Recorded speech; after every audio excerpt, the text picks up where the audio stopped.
কেন্দ্রীয় ব্যাংকের স্বায়ত্তশাসন বাস্তবায়ন করবে আগামী নির্বাচিত সরকার। তাই একটি স্বাধীন এবং শক্তিশালী কেন্দ্রীয় ব্যাংক ব্যবস্থা গড়ে ওঠা নির্ভর করছে তাদের ইচ্ছার উপর, এমন মত প্রকাশ করে ব্যাংক খাত সংশ্লিষ্টরা বলছেন, অন্তর্বর্তী সরকার যে সংস্কার পদক্ষেপ এবং আইন করছে তা বাস্তবায়ন না হলে আগের মতোই রাজনৈতিক হাতিয়ার হিসেবে ব্যবহার হতে পারে কেন্দ্রীয় ব্যাংক। কয়েক বছরে বাংলাদেশের মানুষকে সবচেয়ে বেশি ভুগত হয়েছে মূল্যস্ফীতির চাপে। বাজারে গিয়ে মানুষ কেবল হতাশই হয়েছে পণ্যের লাগামহীন দামের কারণে।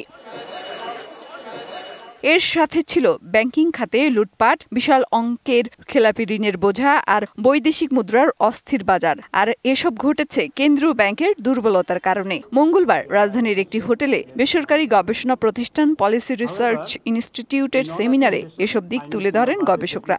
নায়াসিনামাইড ও স্যালিসাইলিক সমৃদ্ধ লিলি ফেস ওয়াশ, যা ফেসের ডেড স্কিন সেল দূর করে দেয় দ্বিগুণ ফাস্টার ব্রাইটেনিং। আমাদের নন পারফর্মিং লোন 4,20,000 কোটি টাকা হয়ে গেছে, 25%। আমাদের ইনফ্লেশন যখন বাড়ছিল তখন আমরা সময় মতো আঘাত দেইনি ইনফ্লেশনকে, আমরা 6-9 এর মধ্যে আটকে ছিলাম। বিগত সময়ে কেন্দ্রীয় ব্যাংকে স্বাধীনভাবে কাজ করতে দেয়া হয়নি। বর্তমান সরকার কেন্দ্রীয় ব্যাংককে শক্তিশালী করতে বিভিন্ন সংস্কার পদক্ষেপ নিয়েছে, যার বাস্তবায়ন করবে আগামীর নির্বাচিত সরকার। একদিকে আইন করেন, শক্তিশালী আইন, কিন্তু যেই ব্যক্তিকে নির্বাচন করবেন, যে চেয়ারটাতে বসবে, সে তার যদি কাউন্টেবিলিটি, ট্রান্সপারেন্সি, কমিটমেন্ট এগুলো যদি না থাকে, তাহলে ওই আইনটা আসলে কাগজের মধ্যেই রয়ে যাবে। Independence or autonomy does not necessarily mean that central bank will be unaccountable or it can do whatever it likes.